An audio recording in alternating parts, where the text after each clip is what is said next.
¿Qué tal? Bienvenidos a NTD. Soy Eduardo Zompa y estas son las noticias de hoy. Varios republicanos planean reemplazar a la representante Cheney y el expresidente Trump reveló a quién dará su respaldo. Aliados de Donald Trump lanzaron una nueva alianza que se suma a los varios frentes que empujan la visión America First del expresidente. El fallo de un juez puso en jaque las moratorias que impedían los desalojos de inquilinos en todo el país. Manifestantes en Colombia incendiaron una estación policial con más de 10 agentes adentro.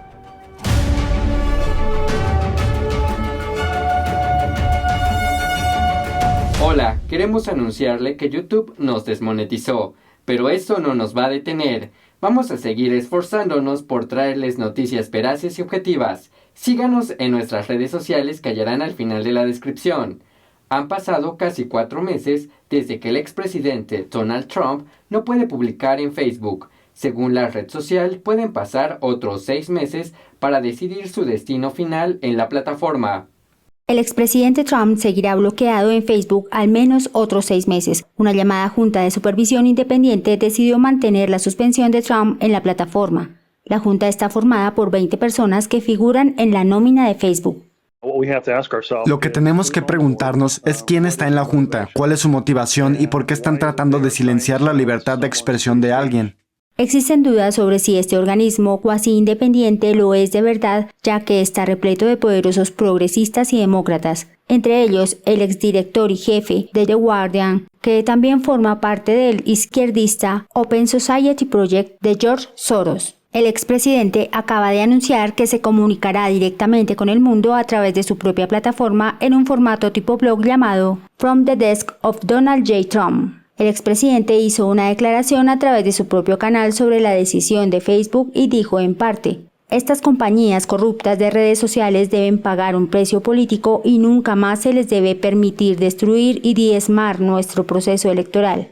Doug Wade, CEO de la plataforma de redes sociales Pure Social, dice que el uso de esta junta de supervisión por parte de Facebook es más bien una fachada. Dice que no es necesario montar semejante espectáculo. Creo que sus políticas básicas son bastante claras y parecen estar anulando esas políticas para hacer excepciones. Y ese es el problema en este momento. Pero en realidad no es solo Facebook, sino también las otras grandes plataformas, YouTube y Twitter. El Consejo de Supervisión se mostró ligeramente en contra de Facebook, afirmando que la empresa debería revisar su decisión y justificar una respuesta proporcionada, lo que implica que una prohibición permanente contra el expresidente puede no estar justificada ni ser proporcionada. La congresista republicana Liz Cheney se ve obligada a dar una explicación de por qué está desafiando las líneas del partido y no apoya al expresidente Trump. Los principales líderes republicanos están dispuestos a reemplazar su puesto como presidenta de la conferencia, y Trump dio abiertamente hoy su respaldo a otra congresista para sustituirla. El líder de la minoría de la Cámara de Representantes, Kevin McCarthy, dice que perdió la confianza en Cheney. Ella votó a favor del impeachment del presidente Trump y niega las acusaciones de fraude electoral. Tanto McCarthy como el representante republicano Steve Scalise han sugerido que la representante Elise Stefanik de Nueva York debería ocupar el puesto de Cheney como presidenta de la conferencia del partido porque dicen que se dedica a luchar contra la agenda socialista radical de la presidenta Pelosi y el presidente Biden. El expresidente Trump intervino en el asunto apoyando a Stefanik y llamando a la representante Cheney una instigadora que no tiene prácticamente ningún apoyo en el gran estado de Wyoming. Se espera que la próxima semana el Partido Republicano de la Cámara inicie el proceso para destituir a Cheney. Hoy, un grupo de activistas de la integridad electoral y amigos del expresidente Trump lanzaron la Alianza de Integridad Electoral con el objetivo de acabar con el fraude electoral. La nueva alianza está presidida por la abogada Jenna Ellis y el fiscal general de Texas, Ken Paxton, junto al ex asesor de Trump, Peter Navarro, son copresidentes. Se centrarán en acabar con el fraude electoral y reforzar las garantías electorales. Esto forma parte de una serie de organizaciones lanzadas desde las elecciones del 3 de noviembre. Stephen Miller fundó America First Legal para hacer frente a las políticas de Biden. También está el America First Policy Institute de Brooke Rollins y Larry Kudlow, y el American Cornerstone Institute de Ben Carson. La organización sin ánimo de lucro American Greenness Fund que ha lanzado la última alianza, declara que solo a través de la integridad electoral puede nuestro gobierno estadounidense operar de acuerdo a su limitado y legítimo papel en la sociedad civil. Un juez federal de Washington, D.C., anuló la moratoria de desalojo que impedía a los propietarios de todo el país desalojar a los inquilinos debido a las dificultades causadas por el virus del PSC. La moratoria ha sido un tema polémico entre los propietarios de todo el país que dicen que esta laguna jurídica ha sido aprovechada por inquilinos oportunistas. Esta medida fue implementada por el Congreso tras el brote del virus del PSC. La medida permitiría a los inquilinos permanecer en un apartamento sin pagar el alquiler, dejando a los propietarios sin recurso para el desalojo. Los propietarios argumentaron que es una carga injusta no poder desalojar a los inquilinos, mientras que ellos siguen teniendo hipotecas e impuestos sobre la propiedad que pagar. Los CDC ampliaron la prohibición hasta el 30 de junio en marzo, pero el tribunal dijo que los CDC no tienen autoridad para imponer una moratoria de desalojos en todo el país. El abogado defensor del ex policía Derek Chauvin pide un nuevo juicio por múltiples motivos, entre ellos la mala conducta del jurado. Chauvin fue condenado por asesinato en abril. Tenemos la historia. El abogado Eric Nelson presentó una solicitud a un tribunal de Minnesota el martes argumentando que Chauvin debe tener un nuevo juicio. El exoficial fue declarado culpable de asesinato en segundo y tercer grado, así como de homicidio en segundo grado por la muerte de George Floyd. Nelson sostiene que Chauvin no tuvo un juicio justo y que esto violó sus derechos constitucionales. Además, añade que la condena se vio empañada por la mala conducta de la fiscalía y el jurado, que hubo errores de derecho en el juicio y que el veredicto fue contrario a la ley. Nelson afirma que varios factores influyeron en el resultado del juicio. Por ejemplo, el tribunal se negó a trasladar el juicio fuera de Minnesota, donde murió Floyd, a pesar de que Nelson alegó su preocupación de que el jurado estuviera manipulado. También menciona que el jurado no estuvo aislado durante el juicio y que estuvo expuesto a la extrema publicidad que rodeaba el caso. Hubo mucha atención mediática en torno al juicio. En particular, la representante Maxine Waters voló a Minnesota para participar en una protesta donde instó a la gente a ser más conflictiva. Pero el jurado número 52, Brendan Mitchell, concedió entrevistas públicas desde entonces, afirmando que el jurado no sabía nada de eso. Nelson dice que el veredicto debe ser impugnado porque el jurado cometió mala conducta, se sintió amenazado o intimidado, sintió presión por motivos de raza y/o no siguió las instrucciones durante las deliberaciones. La solicitud se produce días después que los fiscales presentaran un escrito legal argumentando que Chauvin debería recibir una sentencia más alta por una serie de, según dicen, son factores agravantes. Según la ley de Minnesota, Chauvin se enfrenta a un máximo de 40 años de prisión.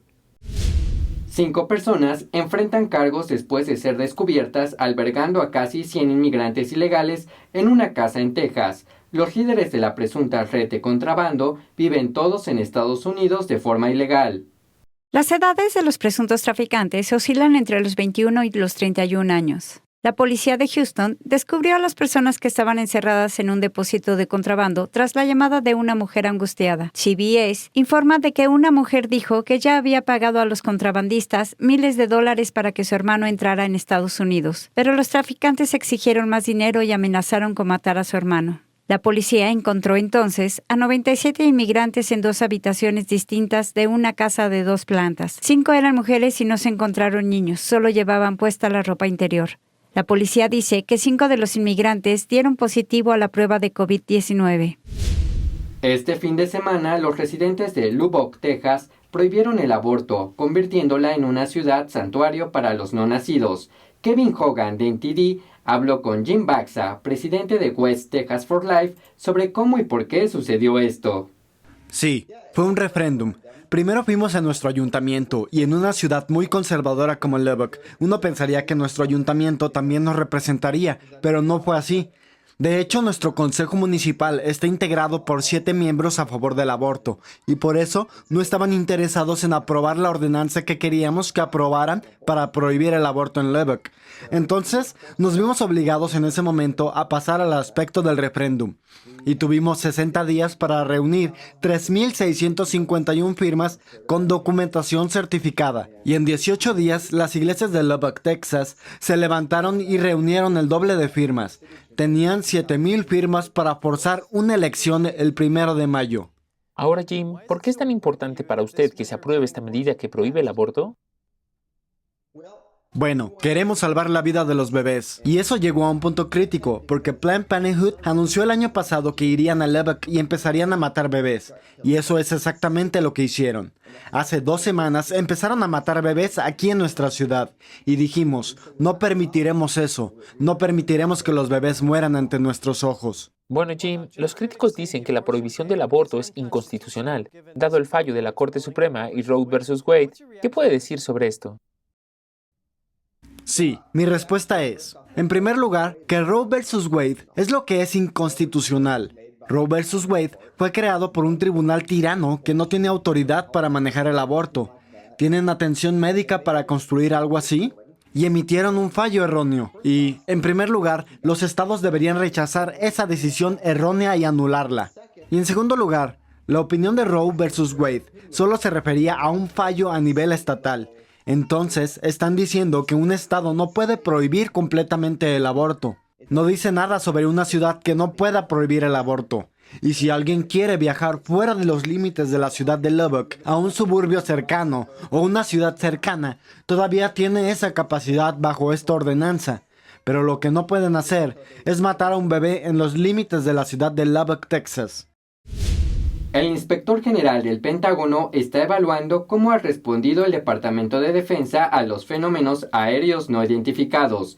Eso incluye los objetos voladores no identificados u ovnis. En un memorándum recién publicado, el organismo de control dijo que planea comenzar la investigación el próximo mes. El Grupo de Trabajo sobre Fenómenos Aéreos No Identificados del Pentágono tiene previsto publicar un informe sobre sus hallazgos en junio. Esto fue provocado por la aprobación de la Ley de Estímulo de diciembre de 2020. El Comité de Inteligencia del Senado dice que el informe debe incluir un análisis detallado de los datos de fenómenos no identificados recopilados a través de varios métodos de inteligencia. El exdirector de la Inteligencia Nacional, John Ratcliffe, dijo anteriormente a Fox News que el informe revelaría avistamientos que no se habían hecho públicos.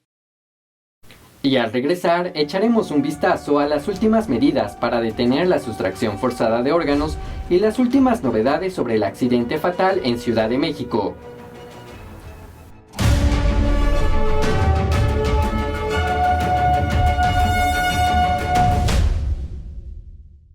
La gloria de las obras maestras del piano de los periodos barroco, clásico y romántico. New Tang Dynasty Television te invita a unirte a la competencia internacional de piano NTD 2021. Juntos, preservamos y revitalizamos el arte de la auténtica música clásica para piano. Octubre de 2021 en Nueva York. Regístrate ahora en piano.nttv.com.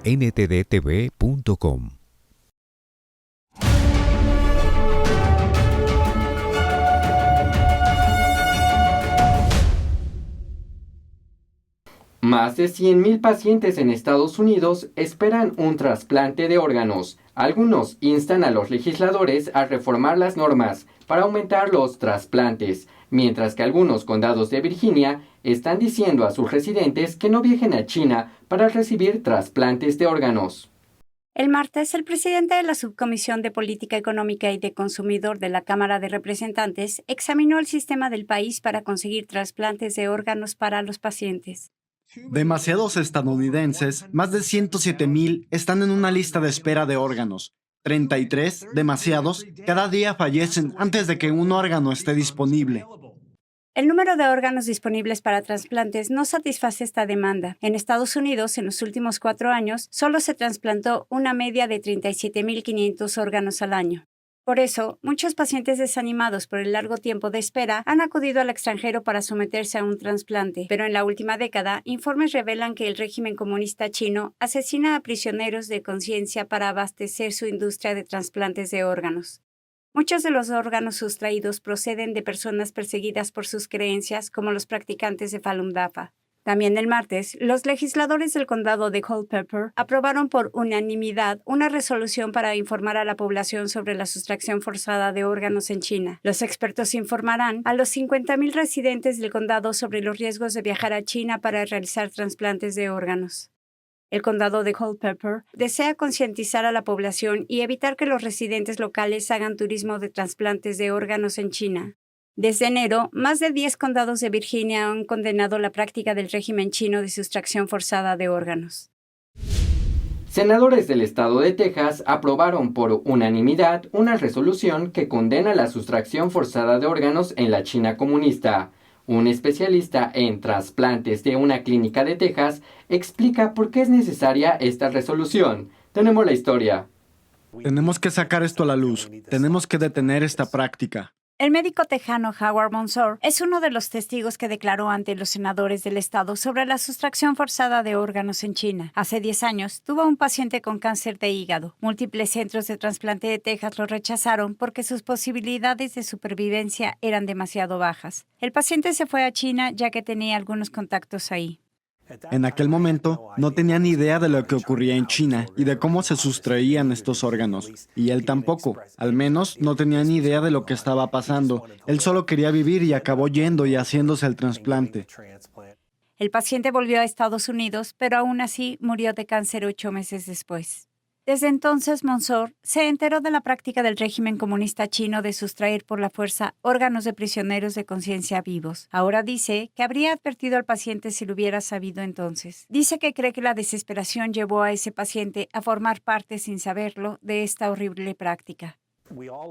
A todos nos gusta pensar que somos individuos morales, pero cuando nos enfrentamos a la muerte, intentamos cualquier cosa. Y realmente tenemos que proteger a nuestra gente de ir y hacer esto. Y realmente tenemos que castigar a las personas que participan en esto. El médico explica que en Estados Unidos se puede identificar a los donantes de órganos. Sin embargo, en China, las autoridades no revelan a los pacientes de dónde proceden los órganos. Muchas personas de todo el mundo siguen acudiendo a China para someterse a un trasplante de órganos, porque el tiempo de espera es mucho menor ahí que en el resto del mundo. Desde que testificó ante la legislatura de Texas, Monsoor reveló la verdad a muchos compatriotas y a muchos miembros de la comunidad científica sobre la sustracción forzada de órganos. Me siento y le cuento a la gente lo que ocurre en China. La mirada de la gente no puede creerlo. La gente no puede creerlo. Ese es el reto. Conseguir que la gente se lo crea, porque suena muy horroroso. En 2019, un tribunal internacional independiente concluyó que la sustracción forzada de órganos lleva ocurriendo años en China, ya a una escala significativa. Los informes sobre esta inquietante práctica surgieron por primera vez en 2006. Se cree que los prisioneros de conciencia, incluidos los presos políticos, uigures y los practicantes de la disciplina espiritual Falun Dafa, son la principal fuente de órganos. Monsoor afirma que es necesario concientizar sobre este tema, no solo porque es inmoral, sino también porque los estadounidenses deben comprender la naturaleza que hay detrás de un régimen que hace algo así. Eso dice algo más que el hecho del trasplante. Eso dice cómo es un gobierno que hace algo así. Y eso es para mí tener una comprensión de lo que es. Es obvio, no hay moral allí. Monsoor cree que la inmoralidad del régimen chino es también una amenaza para los estadounidenses. Espera que la resolución pueda animar a los profesionales de la medicina a advertir a sus pacientes sobre la sustracción forzada de órganos en China. De este modo, podrán proteger a los tejanos de participar en esa práctica sin saberlo y ayudar a frenarla, afirma. Pasamos ahora a nuestra sección de China con Julián Bertone, quien nos tiene las últimas actualizaciones del gigante asiático.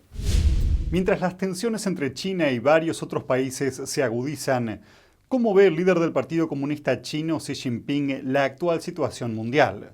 Un artículo publicado el sábado en la revista teórica del PSC Qiuxi deja entrever su punto de vista.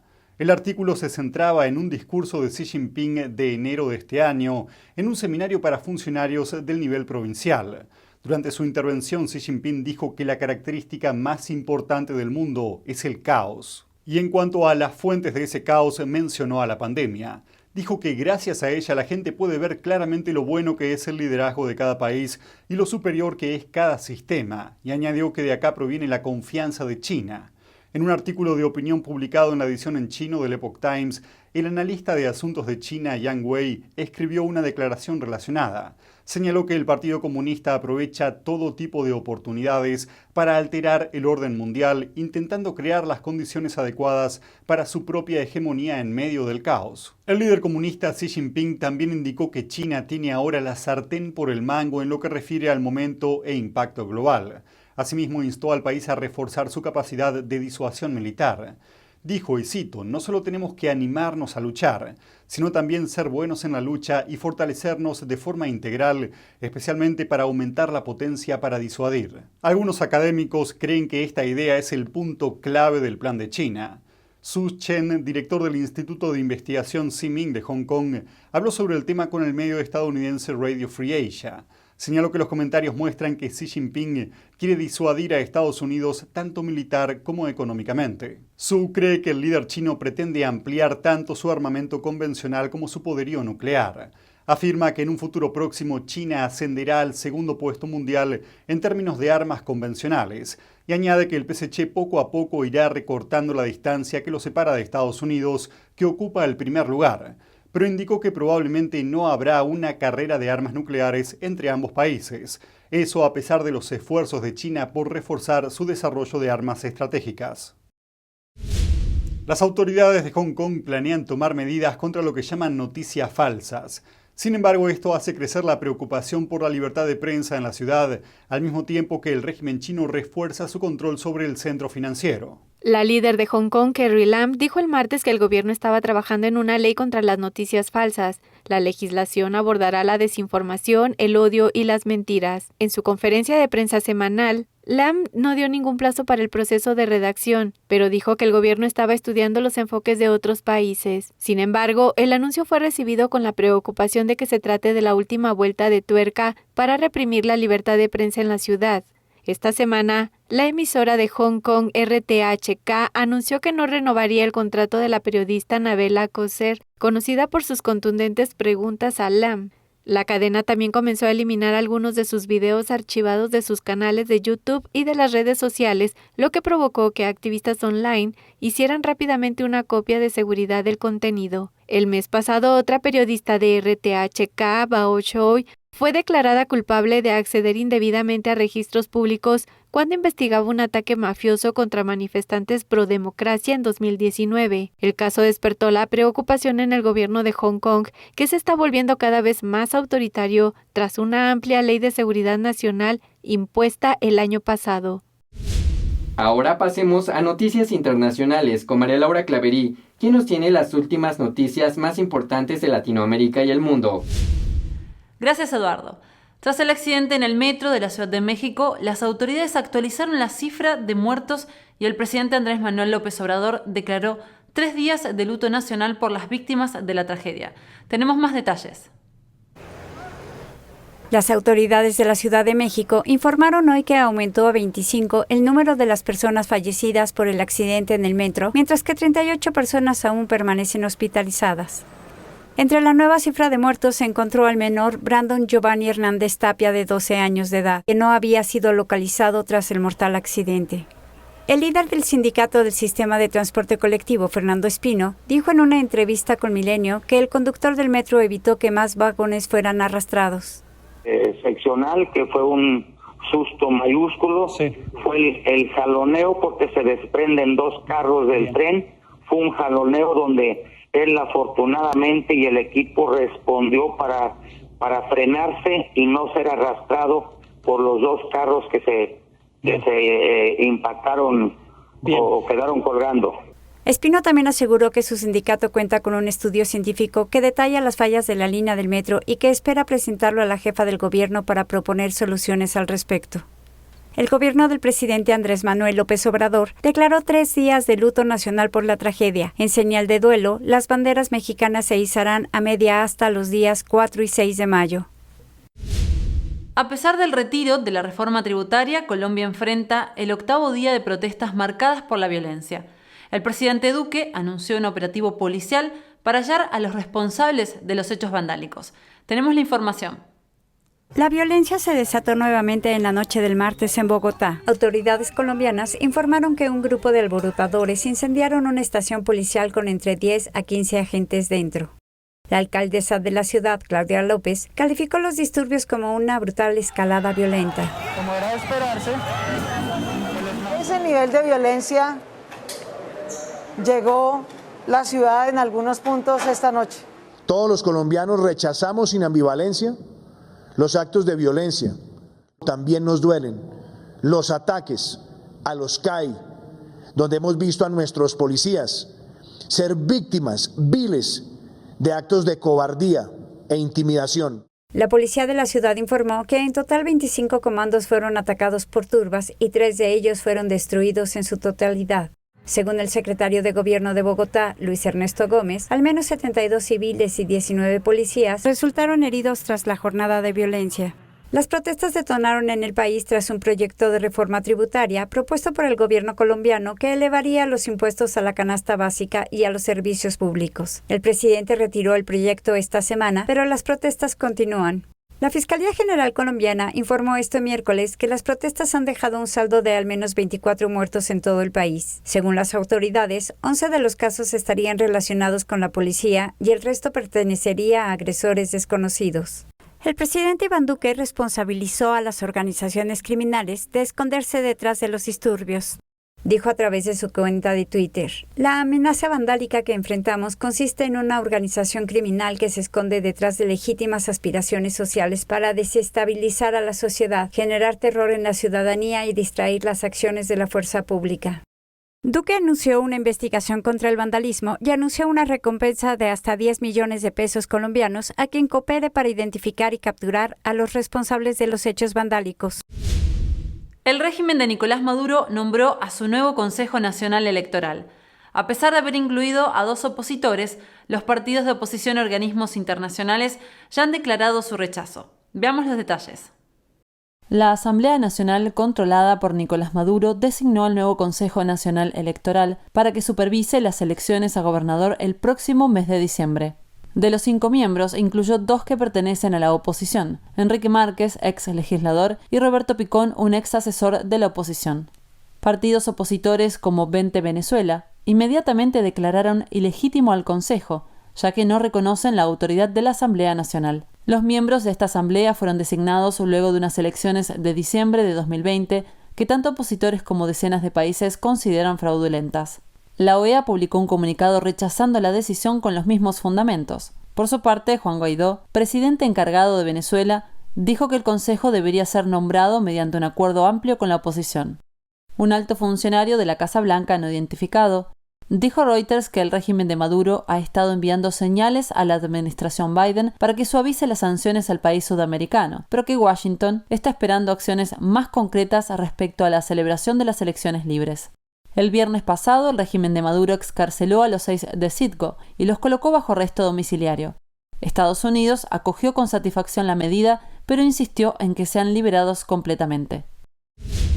Un profesor jubilado recibió una gran sorpresa por parte de sus exalumnos que le compraron el antiguo auto que había vendido debido a dificultades financieras. Tenemos la historia. Marcelo Siqueira, profesor de 87 años, enseñaba historia y geografía en la escuela estatal Doña Carola en São Francisco, Curitiba, en Brasil. Decidió por dificultades económicas vender su antiguo auto que tanto lo caracterizaba y al que le tenía mucho cariño, un escarabajo Volkswagen verde que compró en 1972. Pero la noticia llegó hasta sus exalumnos, quienes decidieron sorprender a su antiguo profesor a través de un grupo en WhatsApp. Hicieron una colecta para comprarle su propio auto y que no tuviera que deshacerse de él. Ni siquiera sé cómo darle las gracias. Tengo 87 años y no puedo envejecer gracias a estos jóvenes con los que viví. Mi satisfacción es enorme, dijo el conmovido profesor al medio brasileño G1. El profesor Marcelo fue un gran docente, pues todos sus alumnos lo recuerdan como un gran hombre. Además, el regalo no termina ahí. Los alumnos siguen recolectando dinero a través de una plataforma llamada Vaquinha para reparar el auto del docente y dejarlo como nuevo. Una pequeña retribución por parte de todos los niños a los que este maestro de vocación enseñó durante su tiempo como docente. Gracias, María Laura. Estas fueron las noticias de hoy. Invitamos a toda nuestra audiencia a que se suscriban a nuestra lista de correo para así recibir nuestras novedades, en especial en caso de que debamos cambiar de plataforma. Hallarán el enlace en la descripción. Muchas gracias por acompañarnos, que tengan una feliz noche, nos vemos mañana.